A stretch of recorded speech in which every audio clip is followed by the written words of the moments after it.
Салом биёндагони азиз, замон қарор дорем дар Китобхонаи Миллии Тоҷикистон ва чуноне ки медонед таи чанд рӯзи охир аст ки даври ҷанбастии озмуни ҷумҳуриявии Фурӯғи Субҳи Донӯи Китоб аст дар ин макон баргузор гардида истодааст ва айни замон мо аҳли эҷод қарор дорем дар толоре ки худи ҳозир яъне номинатсияи кӯдакон наврасон баргузор гардида истодааст ва худи шумо шоҳид ҳастед ки айни замон инҷо як иштирокчӣ иштирок мекунад ва чӣ донишу малакае ки дорад назди аъзои ҳакамон яъне мегӯяд ва албатта дӯстони иззатманд ин фазои муборизавӣ аст. Ҳар як шахсе ки дар ин озмун иштирок карда истодааст, мақсади асосияш ин нишон додани донишу маҳорат, инчунин дар баробари нишон додан сайқали он ва ҳамчун ғолиб гардидан дар ин озмуни бонуфуз мебошад.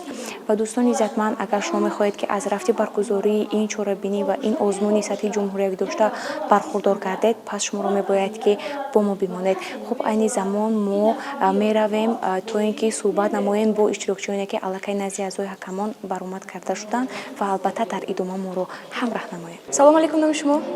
Ман Назирова Шодмоной, хонандаи синфи ҳафти муассисаи давлатии лицеи шаҳри Панҷакен мебошам. Хуб, Шодмоной, чуноне ки мо огаҳӣ дорем, шумо аллакай назди аъзои ҳакамон баромад кардед? Аминтав? Хуб, айни замон аз он мехостем пурсон шавем ки худро чӣ гуна эҳсос мекунед?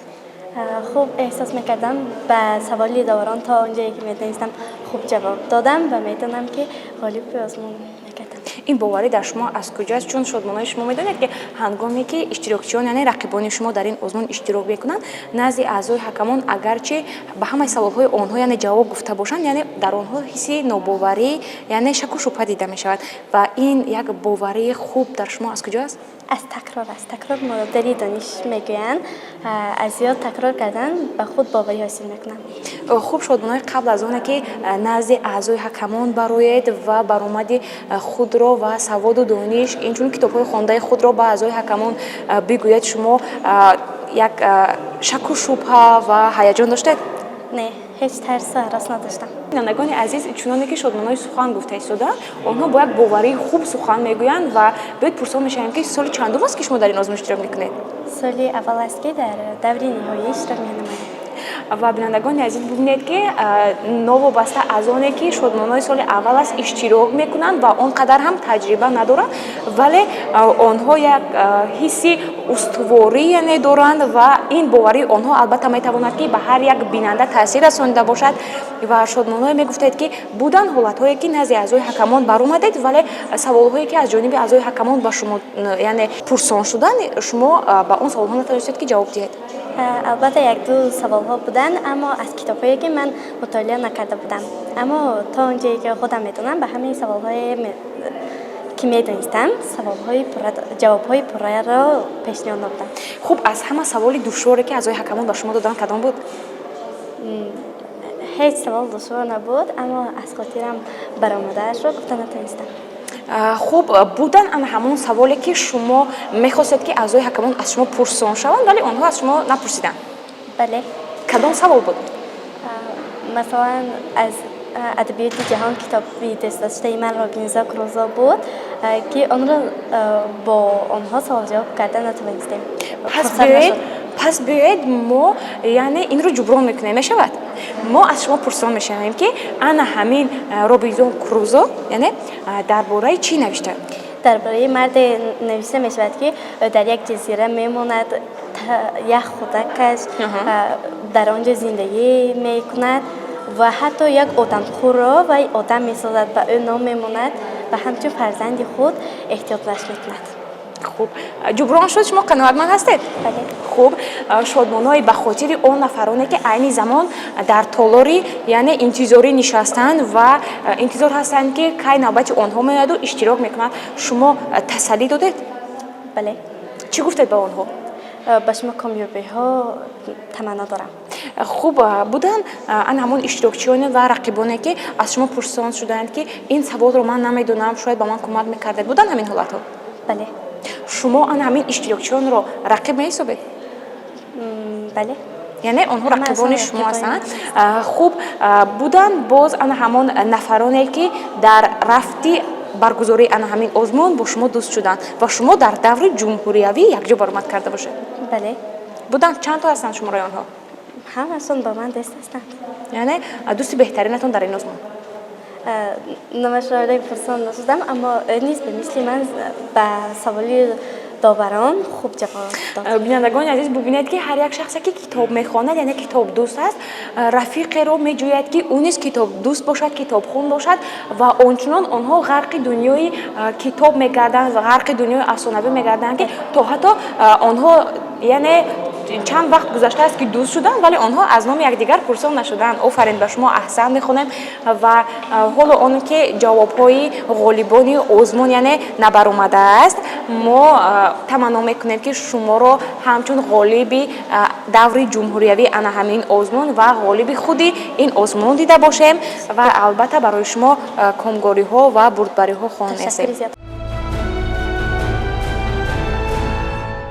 بینندگان عزیز چنانه که میدونید تا چند روز آخر است که در کتابخانه ملی تاجیکستان دوره جنبستی آزمون جمهوریوی فروغ سوپی دانایی کتاب است برگزار گردیده ایستاده است و واقعا هم بینندگان عزیز این فضا یک فضای است که فضای مبارزوی است و هر یک اشتراکچی که در این آزمون اشتراک کرده است و تا دوره جنبستی آمده رسیده است میخواهد که در این دوره تمامی کوشش غیرت را یعنی استفاده نماید تا اینکه تواند غالب آن همین آزمون گردیده باشد.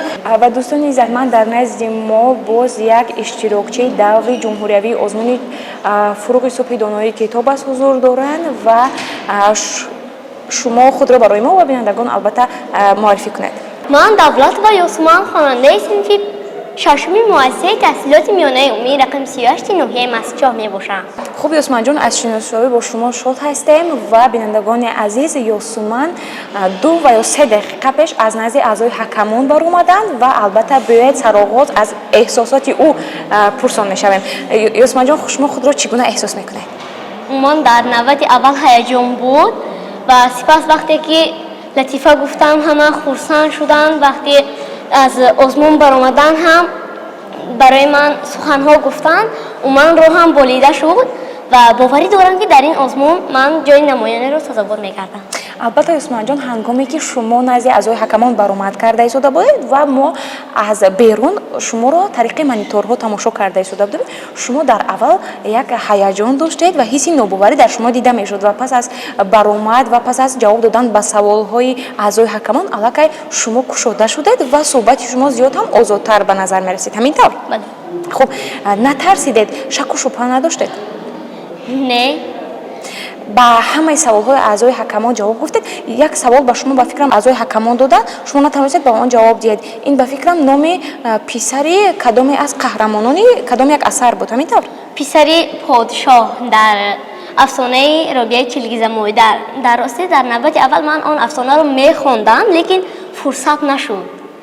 یعنی این افسانه رو شما مطالعه نکرده بودید؟ مطالعه کرده بودم لیکن در سالی پیش مطالعه کرده بودم. شما فکر میکنم آن رو تکرار نکردید قبل از اشتراک در این آزمون همینطور؟ خوب فکر میکنم یوسمان جان این یک درسی خوب برای شما بود که قبل از اشتراک در آزمون شما توانید که تمامی اثرها رو بار دیگر تکرار کنید چون که میگویند تکرار مادر دانش است و این از آن شهادت میدهد که شما کتاب‌های زیاد میخونید و از شماره زیاد بودن آنها همه آنها با پورگی در معنی سر شما جای میشوند. خوب یوسمان جان برای ان همین اشتراکچیانی که همراه شما در این آزمون یعنی شرکت می‌ورزند چی گفتنی هستید؟ گفتنی هستم که آنها باید که کتاب خوانند همیشه با کتاب دوست باشند و در این گونه آزمون‌ها شرکت ورزند. یوسمان جان میگویند که هر یک شخص قبل از یعنی نتیجه گیری نتیجه کار خویش باید اون رو در ترازوی وجدان خویش یعنی برکشد. همینطور؟ خوب شما یعنی برآمد خویش رو به چند خال برگزار میکنید؟ از 1 تا 10 در کدام سطح برآمد شما؟ تا 9. با کدام خاطر یک خال دیگر برای یعنی اشتراک خودتون ضمن نکردید؟ برای اون که من در اول هیجان داشتم فکر میکنم که من همه چیز رو از خاطرم برآمد.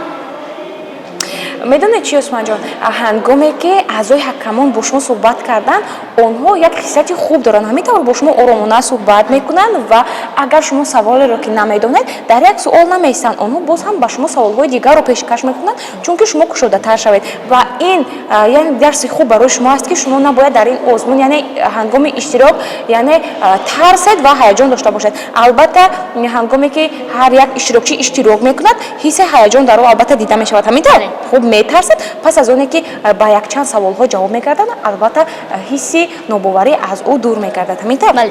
Хуб будан ана ҳамон ҳолатҳое ки саволеро ки шумо мехостед ки аз рӯи ҳакамон аз шумо пурсон шаванд, вале онҳо фурсат наёфтанд ва ё нашуд ҳамин ҳолате ки аз шумо саволҳо пурсон шаванд. Буд ҳамин савол. Кадом савол буд? масалан дар бораи баъзе ҳикояҳо ё ин ки навеллаҳоро пурсидан, қисса ё ин ки шеър буд, лекин шеърҳои бачагона. Пас мо ба шумо фурсати хуб медиҳем ки шумо як шеъри бачагонаро дар назди бинандаи азизи мо қироат кунед. шеър аз Убайд Раҷаб. сура: дар рӯи дӯкараши сурати сагро кашид, хоҳараш омад бараш, гуфт ба ӯ хоҳараш: ин суратро ба ман деҳ, мошумро диҳам танбеҳ. ӯ качаро тарошид, дасти маро харошид. яъне Усманҷон ӯ хостааст ки аз мошон яъне қасос бигирад, ҳамин тавр, чун дасти ӯро харошидааст, ҳамин тавр. хуб бо нишон додани ана ҳамон акс ба ӯро тарсонад, ҳамин тавр. хуб Усманҷон, ташаккури зиёд барои як суҳбати зиёд ҳам самимӣ, новобаста аз оне ки шумо навақат аз назди аъзои ҳакамон баромадеду ҳоло фикрҳои шумо дар як ҷо ҷамъ набуданд ва албатта фикрҳоятон парешон буданд, шумо тавонистед ки бо мо суҳбат кунед.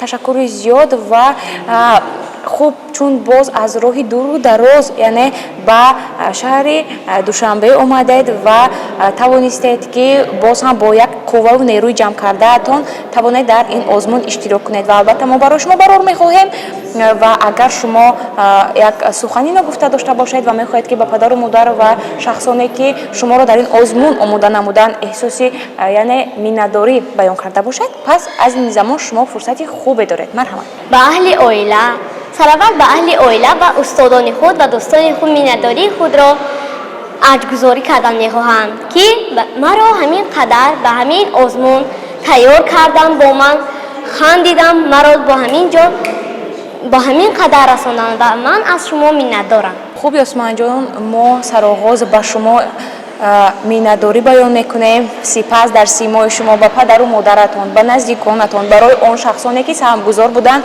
то ин ки шумо тавонед дар ин озмуни сатҳи ҷумҳуриявӣ дошта иштирок намоед ва албатта дар ояндаи наздик шуморо мо мехоҳем ки ҳамчун ғолиби озмуни фуруғи субҳи донои китоб аст бубинем ва дар оянда ҳамчун як шахси муваффақ тавонед ки ба халқу ватан хизмат намуда бошед.